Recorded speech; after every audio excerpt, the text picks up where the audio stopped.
Welcome everyone to the next episode of In the Trenches. I'm your host, Pastor Stephen Feinstein. This is a podcast where we live and apply biblical Christianity and the biblical worldview in the trenches of real life. And so what I'm going to do today is what I did yesterday. I'm going to share with you some of the things I extracted from my daily Bible reading today. I'm simply musing on the text. And so today I read Genesis chapter 4, 5, and 6, and there was something from chapter 4 that relates to something I read yesterday in chapter 3. So I'm going to talk about that with you all, and hopefully you will be blessed by it. But before I do that, I do want to go back to what I talked about yesterday, just briefly, because there may have been some confusion. In Genesis chapter 2, verse 17, God threatens Adam. He says, the day you eat that fruit, you will assuredly die. In Hebrew, the construction is mot tamut, in dying you shall die.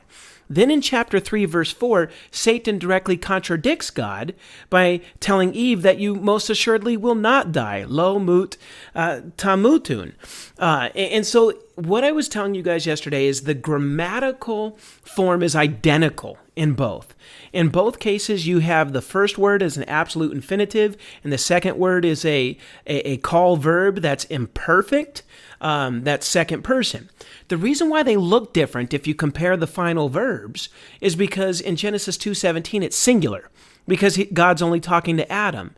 In Genesis 3:4 it's plural, which then changes the vowel pointings and all that of the word, and you could see the plural suffix at the end. That's the reason the word looks different, but it's not a different word, and the grammatical form is the same. And then that word lo at the beginning that I just circled, which is no or not, this is the most certain way you could contradict something. And so the fact that lo is at the front of the construction is Satan directly calling God a liar and contradicting what he said. So just wanted to clear that up.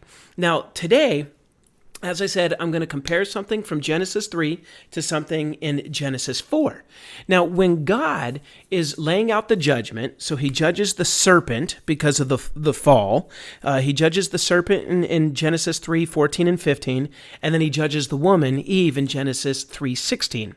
And part of that judgment is right here. He says, your desire will be toward your husband, yet he must rule over you.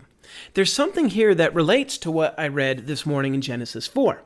Now, often you hear people say that this verse is talking about women trying to steal men's authority in the home, that the wife will try to usurp the man's authority. But a lot of times people will read this and says, wait a minute, it just says desire. Your desire will be towards your husband, yet he must rule over you. And so it sounds romantic, like she longs for her husband, why must he rule over her? But what I'm trying to tell you is that's a misunderstanding of what it means to desire, what this word desire means in terms of the grammatical construction. And so we have to talk about this word desire, and exactly what it means in this context. And to do so, we do need to compare it to what we see in Genesis chapter 4. What I will do is I'll pull up the Hebrew here really quickly in Genesis chapter 3. Verse 16, just so you could see how these relate to each other. So this is the Hebrew here, and so in Hebrew, I'll just read it real quick. It's teshukate vahu yimshal bach. The first word there is teshuka, and it's just a noun. That's the word for desire. And then the second word is mashal, which is the verb for rule. So if you notice in this, you have teshuka first, and then you have mashal second. Now we're going to see the same thing in Genesis 4, verse 7. In this passage, what happens is Cain made a sacrifice and Abel made a sacrifice. God had no regard for Cain's sacrifice, so Cain's angry. He wants to kill Abel, and God is confronting Cain before he does this. And he says, if you do well, it will lift, meaning your countenance. But if you do not do well, sin is crouching at your doorway. Its desire is for you, but you must master it. So sin is the subject of this statement. Sin is crouching at your door. And what is sin doing? It desires Cain. Its desire is for you, but you must master it. Now, what I want to let you know is in Hebrew, this is exactly the same as it was in Genesis 3:16. Okay, so if you look at the words again, we have teshuka again. Just the form's a little different, but it's still teshuka. In this case, it's teshukato, va'ata timishalbo. But if you notice, desire is the same, teshuka, and then mashal, which is to rule, is the same as well. So you could just as easily translate this as sin's desire is for you, but you must rule over it. Now listen, I think it goes without saying that sin has no intention to romantically pursue you. Sin wants to own you. It wants to enslave you. It wants to drive you into the ground. Okay, that's how it desires you, the way that a lion desires to tear its prey apart. That's the exact same word that is said of wives having the propensity to want to usurp their husband's role in the home. They actually want to enslave their husbands to them in the same way that sin wanted to enslave Cain and actually enslaves all humanity. But what happens is husbands are called to rule their home despite the wife's desire to steal that from them.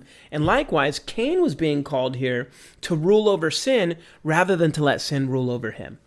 Now, bottom line is we definitely can carry this thought of sin over to the Christian life. Think of Romans 6:12.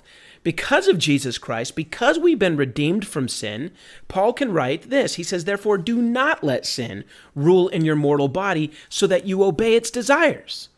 Very much what he said to Cain. Now, Cain, because he was a slave to sin, was going to do what Cain was going to do. But we who've been redeemed, we do not have to obey its desires. So yes, sin is crouching at the door. It is trying to take us, but we don't have to let it. Ephesians 4:22, we're to lay aside that old self that's corrupted, and instead we're to be renewed in the spirit of our mind, and we're to put on the new self, created to be like God in true righteousness and holiness. Bottom line here is we have the ability to put off the old man, to put to death sin, to not obey its desires. And so I just thought it was kind of neat as I was reading these passages to notice how the very way sin wants to master us, it tries to work its way in marriages very similarly. And in the same way, marriages need to keep the proper order that God instituted. Well, even on a bigger scale, all Christians need to understand that sin is always going after us that way, always trying to usurp us. But we don't have to let it, because in Christ, we have been set free. And so we must not let sin rule our mortal bodies. And so thank you for tuning in to another episode of In the Trenches. Look forward to seeing you all next time. God bless you.